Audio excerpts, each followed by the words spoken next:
entrega, es pasión, vida, coraje. Gracias a él he vivido tantas experiencias y la mayor creo que es estar cumpliendo mi sueño de ser seleccionada mexicana. Desde que tenía 9 años practico este deporte, he vivido grandes logros, grandes derrotas, muchas experiencias, de todas he aprendido, pero creo que de las que más aprendes son de las derrotas.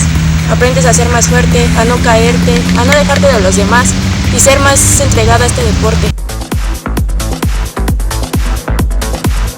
Mi familia ha sido lo principal para que me sigan apoyando este deporte. Mis compañeras de fútbol, mis entrenadores, gracias a ellos no estaría donde ahorita estoy. Gracias a mi escuela también de académica, porque también me ha apoyado mucho en este deporte, al municipio, en donde vivo, gracias a ellos también he tenido grandes oportunidades y yo creo que de eso se trata, ¿no? De que todos entre todos nos apoyemos. Gracias a ellos estoy aquí, tal vez para ellos también pueda yo ayudarles en algo, ¿no? En eso se trata, de seguir ayudándonos todos y poder ser uno mismo, entre todos ser uno mismo.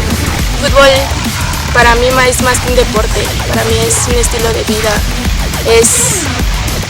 Para mí el balón no es solamente una pelota, es mi amigo, es mi mejor amigo.